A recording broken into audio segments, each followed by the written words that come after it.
My son rejected me at his own wedding because of his mother. Look what happened. I never imagined I'd reach this point, writing this to strangers, unburdening myself of a wound so deep it feels like it will bleed forever. My name is Marcelo, I'm 47 years old, and I've been a single father for most of my two sons, Daniel and Nathan, their lives. I always gave my all to them, even when it seemed the whole world was against me. Today, I look back and see that the price of that dedication wasn't just exhaustion, but also the invisible suffering I carried, especially now that everything has fallen apart. Before everything fell apart, my life had a somewhat challenging but purposeful rhythm. I worked hard, took care of the house, the boys, and played both mother and father. It wasn't perfect, of course. I had sleepless nights, days when I felt alone, but I felt we were together, that my family was the most precious thing I had. The absence of their mother, Bea, hurt, but I tried to be strong for us. I thought I could handle it. The truth is, I wasn't prepared for what came next.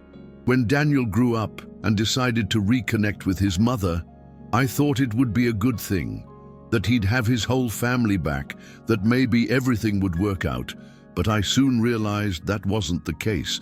Bea, who had left when they were children, reappeared full of resentment, manipulating Daniel like a puppet. And I was in the middle of a war I hadn't even chosen. The worst came when I offered to pay for Daniel's wedding. I wanted to give him a chance at happiness, a party, a good time. But Bea interfered, whispered so many things in his ear, instilled fear and anger. And Daniel, my oldest son, turned his back on me, forbade me from going. That hurt. It hurt more than anything. It was like being punched in the chest and realizing your son no longer recognizes you. That day, my heart broke in a way I never thought possible, but along with the pain came anger. I couldn't accept being treated as if I hadn't done anything for them. So, on impulse, I cancelled everything. The party, the reservations, the money I'd already set aside. I wanted them to feel what I felt. I wanted them to see the depth of the betrayal, but I don't think I imagined how much it would explode. The wedding turned into chaos. No party, no groomsmen, no joy. Daniel was angry with me, of course, but his anger was blind because he was trapped in his mother's web.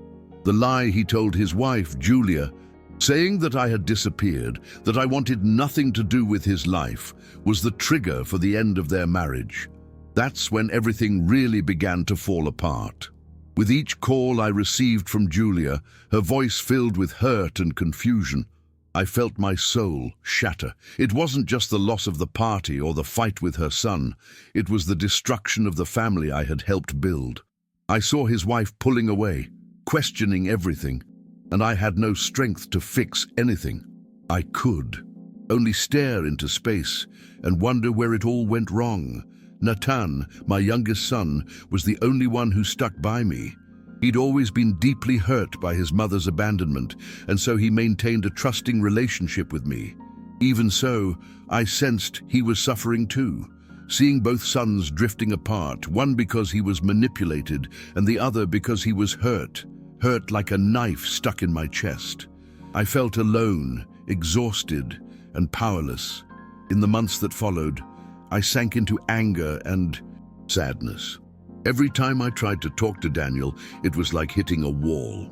He was blinded by resentment, and Bea wouldn't stop poisoning his mind. I felt betrayed, not only by her, but by my own son. The trust I had built over years seemed to vanish in the blink of an eye, and I considered giving up, disappearing forever. There were endless, sleepless nights where I relived every moment of our story, trying to understand where I had failed. Guilt gnawed at me, even though I knew I had done the best I could. My body ached, my head throbbed, my chest burned with the anguish of watching my family fall apart. I wept silently, knowing no one wanted to see a strong father cry. But deep down, there was a small flame, a voice telling me I couldn't let myself sink. I had to fight, not for pride, but for my children who still loved me, and most of all for myself. Because if I gave up, what would be left? So, even though I was scared, even though my heart was broken, I decided I would try to rebuild everything that had been destroyed. The decision didn't come out of nowhere. It was a painful process where I had to face my own vulnerability, my anger, and also the love I still had. I began seeking help, talking to people who understood my situation. I had to learn to control my emotions, not react in anger, be patient with Daniel, and accept that reconciliation wouldn't be quick or easy. The rebuilding process was full of mistakes. I tried to reach out, I tried to talk, but often I only received closed doors. There were times when I felt I was regressing, that my efforts were futile, but each small step, each dialogue, each gesture, however small, gave me the strength to continue. And little by little, I began to understand that forgiveness and respect had to come first from myself. I also needed to strengthen myself, learn to take care of myself, to not let myself be consumed by resentment. I went to therapy, started exercising to ease my anxiety, and tried to find moments of peace in the chaos. It was a slow but necessary journey to avoid losing myself in that storm. I needed to be whole so I could offer something genuine to my children, even though they were still far away. Today, I won't lie. The wound is still raw, and the relationship with Daniel is fragile, but I no longer feel the crushing emptiness I once did. I've understood that I can't control his choices, nor his mother's actions. What I can do is be an example of integrity, love, and persistence. I learned the hard way that family isn't just blood, it's also respect, trust, and truth, and that sometimes to protect those we love, we need to set boundaries. The impact of what happened on the wedding day still reverberates in my mind. It wasn't just the event that collapsed, it was the confirmation that I needed to open my eyes to what was really happening. That disaster wasn't a mistake. It was a consequence of the manipulation and lack of respect that had been growing for years. Today, I see that it was a turning point, painful but necessary. After everything, Daniel distanced himself from me for good. He ended up divorcing Julia, and the lie he told her became an insurmountable wall. It was painful to know that my relationship with my son was marked by this episode. But what hurt me most was knowing that he was taken in by lies. His mother's manipulation eroded the trust between us, and there's no quick fix for that. Bia, in turn, saw her own world crumble. Sergio, the reason she left the family, distanced himself from her when he realized how toxic she was. The circle of people around her dwindled until she was left with only her own lies. Watching this woman, who had caused so much pain, sink into her own poison didn't bring me pleasure, but a strange sense of justice. Over time, the truth came to light for many people. Friends, family, and Julia herself began to see what was happening. This was a relief for me, even if it didn't restore the family as I'd hoped.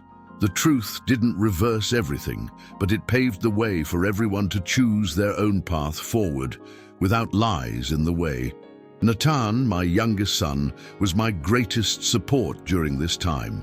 He didn't let resentment and hurt consume him, and even through all the turmoil, he maintained a genuine relationship with me. He was my voice of hope when it seemed all was lost, and for him, I remained strong, knowing I couldn't let pain destroy the family that still existed. It took months of emotional rebuilding, of failed attempts and small successes. I had to learn to deal with rejection without losing my love for my children. The biggest struggle was this: continuing to love even when it wasn't reciprocated, even when it seemed the world was conspiring against me, and this struggle continues daily to this day. One of the hardest lessons was understanding that love isn't enough to hold a family together. It takes respect, truth, and responsibility. And when these pillars are broken, pain is inevitable. I tried to be all of these things for my children, but I also learned that I can't carry the weight of their choices alone. Amidst all this chaos, I reconnected with myself. I started to appreciate the little moments, to celebrate Natan's achievements, to take care of myself. I learned that being a father isn't just about being there for the big parties or the beautiful moments, but also about standing tall when everything seems to fall apart. And I'm here, standing tall despite it all. What hurts me most, and perhaps what hurts any father, is feeling like they've lost their children's respect. But today I understand that respect isn't imposed, it's earned. And to achieve that, you have to be true and firm without sacrificing love. I hope that one day Daniel will understand this and be able to see me beyond the words he hears from his mother. I don't hold a grudge because I know it would only hurt me. Holding a grudge would mean losing the chance to live in peace. But I also won't fool myself or pretend everything is okay. I miss them, and it hurts not to be able to be with them as I should. This pain is real, raw, but it strengthens me. I want to say to anyone going through something similar, don't give up. The struggle to keep your family together can be cruel, but there's still room for love and forgiveness, even if it takes time. The most important thing is to take care of yourself and not lose your way. Sometimes the greatest act of love is setting boundaries and protecting your own emotional health. Today, I learned that family isn't just about those who share DNA, but also about those who are willing to be honest and respectful. I'm still a father, and I know my love won't end. I'll keep trying to rebuild, piece by piece, even if it's slow, even if the road is long. What happened in our marriage was a disaster, yes, but it was also a wake-up call that made me see the truth. The people we love don't always want what's best for us, and that's hard to accept. Bia's manipulation destroyed a lot, but it couldn't destroy my will to fight for my family. Today, I'm stronger, more aware of what I can and can't control, calmer in the face of the storm, and more hopeful because I know that even in the greatest pain, there's a path to overcoming it. I just need to keep walking step by step, with faith in myself and in what I can still build. In the end, what remains is the lesson that love and respect go hand in hand. Without them, no family can survive, and that even when all seems lost, we can rise up, look forward, and start over. This is my story, with all its flaws, pain, and above all, my will to move forward for myself and my children. Life isn't easy, but I know I can do it.